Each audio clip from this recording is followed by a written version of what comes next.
নমস্কার বন্ধুরা, এস রয় চ্যানেলে তোমাদের প্রত্যেককে স্বাগত। আজকের ভিডিওতে তোমাদের জন্য রয়েছে একটি গুরুত্বপূর্ণ চাকরির আপডেট।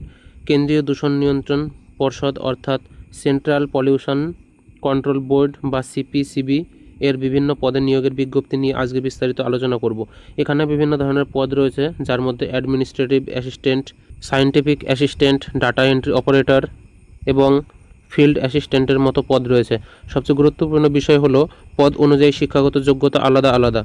তাই কে কোন পদের জন্য কী জন্য যোগ্যতা লাগছে, বয়সসীমা কত, কীভাবে আবেদন করবে এবং আবেদনের শেষ তারিখ কবে, সব কিছু এই ভিডিওতে একে একে জানিয়ে দেবো। আর ভিডিওটি শুরু করার আগে তোমাদের কাছে ছোট্ট একটা অনুরোধ, তোমরা কোন জেলা থেকে ভিডিওটি দেখছো সেই জেলার নাম কমেন্ট বক্সে অবশ্যই জানাবে। এতে তোমাদের এলাকার চাকরি ও অন্যান্য গুরুত্বপূর্ণ আপডেট দেওয়া সহজ হবে। চলো এবার মূল বক্তব্যে আসা যাক। নিয়োগকারী সংস্থা, এই নিয়োগটি হচ্ছে সেন্ট্রাল পলিউশন কন্ট্রোল বোর্ড অর্থাৎ কেন্দ্রীয় দূষণ নিয়ন্ত্রণ পর্ষদে।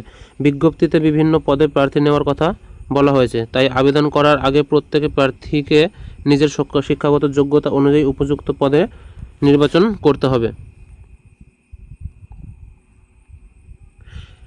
এবার আসি কোন কোন পদে রয়েছে।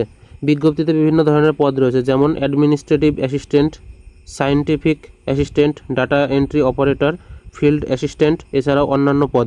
তবে মনে রাখবে, প্রতিটি পদের যোগ্যতা এবং বয়সসীমা এক নয়, তাই শুধুমাত্র একটি পদের তথ্য দেখে আবেদন করবে না। যে পদে আবেদন করতে চাও সেই পদের কোয়ালিফিকেশান অবশ্যই বিজ্ঞপ্তি দেখে মিলিয়ে নেবে। শিক্ষাগত যোগ্যতা, এবার আসি সবচেয়ে গুরুত্বপূর্ণ বিষয় যোগ্যতায়। কিছু পদের ক্ষেত্রে উচ্চ মাধ্যমিক পাস যোগ্যতা চাওয়া হয়েছে, বিশেষ করে ফিল্ড অ্যাসিস্ট্যান্টের মতো পদের ক্ষেত্রে উচ্চ মাধ্যমিক এবং নির্দিষ্ট বিষয় বা সায়েন্স ব্যাকগ্রাউন্ডের প্রয়োজন থাকতে পারে। বিশেষ করে আবার ডাটা এন্ট্রি অপারেটর বা অন্যান্য পদের ক্ষেত্রে স্নাতক ডিগ্রি কিংবা নির্দিষ্ট শিক্ষাগত যোগ্যতা চাওয়া হয়েছে। অর্থাৎ তোমার যদি উচ্চ মাধ্যমিক পাস করা থাকে, তাহলে বিজ্ঞপ্তিতে সেই যোগ্যতার সঙ্গে মিলেছে এমন পদ রয়েছে কি না অবশ্যই দেখে নেবে। আর তোমার যদি গ্র্যাজুয়েশন বা তার বেশি শিক্ষাগত যোগ্যতা থাকে, তাহলে তোমার যোগ্যতার সঙ্গে মিলে যাওয়া অন্যান্য পদেও আবেদন করার সুযোগ থাকতে পারে। সবসময় নির্দিষ্ট পদের কোয়ালিফিকেশান মিলিয়ে তারপর আবেদন করবে। কারা আবেদন করতে পারবে? বিজ্ঞপ্তি অনুযায়ী ভারতের নাগরিকরা আবেদন করতে পারবেন। এছাড়াও পুরুষ মহিলা উভয় প্রার্থী আবেদন করতে পারবে। এখানে বিভিন্ন রাজ্য ও বিভিন্ন লোকেশনের জন্য সুযোগ রয়েছে। আবেদন করার সময় যে পোস্ট ও লোকেশন নির্বাচন করবে সেটি বিজ্ঞপ্তির শর্ত অনুযায়ী ভালোভাবে দেখে নেবে।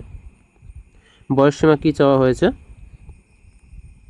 এখানে সাধারণভাবে ন্যূনতম 18 বছর থেকে শুরু হচ্ছে, তবে সর্বোচ্চ বয়স পদ অনুযায়ী আলাদা।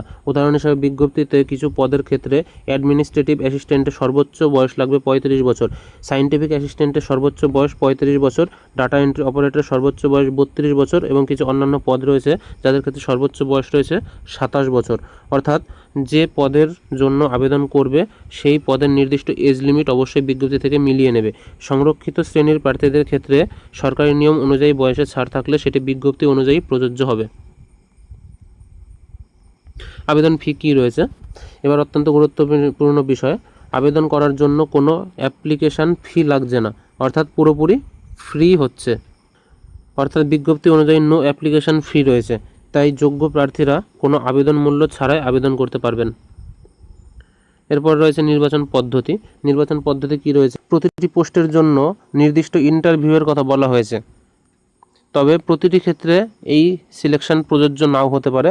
তবে বিজ্ঞপ্তিতে সিলেকশন প্রসেস কী দেওয়া রয়েছে পদ অনুযায়ী সেটা নিজেরা ভালো করে মিলিয়ে নেবে। কিভাবে আবেদন করবে? এবার তোমাদের সবচেয়ে গুরুত্বপূর্ণ অংশ, অনলাইনে আবেদন করার পদ্ধতি।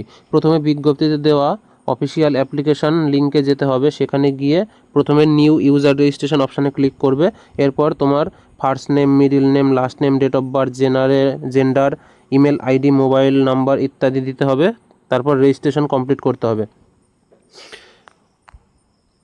এরপর তুমি যে পদের জন্য আবেদন করতে চাও সেই পোস্ট নির্বাচন করবে। তারপর সেই পদের জন্য প্রয়োজনীয় কোয়ালিফিকেশান নির্বাচন করতে হবে এবং প্রয়োজন অনুযায়ী তোমার শিক্ষাগত যোগ্যতার তথ্য দিতে হবে। এরপর প্রয়োজনীয় তথ্য পূরণ করে রেজিস্ট্রেশন সম্পন্ন করবে। রেজিস্ট্রেশন হয়ে গেলে রেজিস্ট্রেশন নাম্বার সংগ্রহ করে রাখবে। কী দিতে হবে, এরপর রেজিস্ট্রেশন নাম্বার এবং ডেট অফ বার্থ ব্যবহার করে লগ ইন করবে। তারপর মূল অ্যাপ্লিকেশন ফর্ম পূরণ করবে। এখানে তোমার ফটোগ্রাফ এবং সিগনেচার আপলোড করতে হবে। ফটোগ্রাফ সাইজ দিয়ে দিয়েছে 10 KB থেকে 200 KBর মধ্যে। সিগনেচারের সাইজ দেওয়া আছে 5 KB থেকে 50 KBর মধ্যে রাখতে হবে। তবে আবেদন করার সময় অফিসিয়াল পোর্টাল যে আপলোড সাইজ ও ফরম্যাট দেখানো থাকবে সেটাই চূড়ান্ত হিসেবে অনুসরণ করবে। এক্সপিরিয়েন্সের কথা কি বলা হয়েছে, যদি তোমার পূর্বের কাজের অভিজ্ঞতা থাকে তবে সেই পদের ক্ষেত্রে এক্সপিরিয়েন্স প্রয়োজন বা গ্রহণযোগ্য হয়, তাহলে বিজ্ঞপ্তি অনুযায়ী সেই তথ্য দিতে হতে পারে। আর যদি এক্সপিরিয়েন্স না থাকে এবং বিজ্ঞপ্তিতে ফ্রেশার আবেদন করার সুযোগ থাকে তাহলে ফ্রেশার প্রার্থীরাও আবেদন করতে পারবে।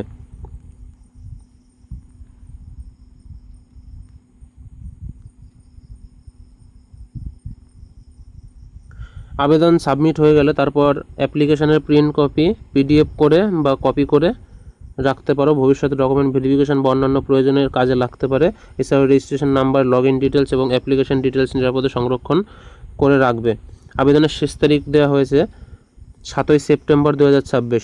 তাই যারা যোগ্য এবং আবেদন করতে ইচ্ছুক তারা শেষ দিন পর্যন্ত অপেক্ষা না করে যত তাড়াতাড়ি সম্ভব অফিসিয়াল নোটিফিকেশান দেখে আবেদন সম্পূর্ণ করে নেবে। তাহলে বন্ধুরা, আজকের ভিডিওতে আমরা জানলাম কেন্দ্রীয় দূষণ নিয়ন্ত্রণ পর্ষদের এই নিয়োগ সম্পর্কে গুরুত্বপূর্ণ তথ্য, পদের নাম, শিক্ষাগত যোগ্যতা, বয়সীমা, আবেদন ফি, আবেদন করার পদ্ধতি, আবেদনের শেষ তারিখ। তবে আবারও বলছি, আবেদন করার আগে অবশ্যই অফিসিয়াল নোটিফিকেশান ভালোভাবে পড়ে নিয়ে যোগ্যতা ও নির্দিষ্ট পদের শর্ত মিলিয়ে নেবে। আর তোমরা কে কোন জেলা থেকে দেখছো ভিডিওটি, জেলার নাম কমেন্ট বক্সে অবশ্যই জানিয়ে দেবে। ভিডিওটি ভালো লাগলে একটি লাইক করে দিও। S&S রয় চ্যানেলটি সাবস্ক্রাইব করে পাশে থাকা বেল আইকনটি অল করে রাখবে, যাতে চাকরি, সরকারি প্রকল্প এবং অন্যান্য গুরুত্বপূর্ণ আপডেট সবার আগে তোমাদের কাছে পৌঁছে যায়। আজকের মতো এই পর্যন্ত। সবাই ভালো থেকো, সুস্থ থেকো, ধন্যবাদ।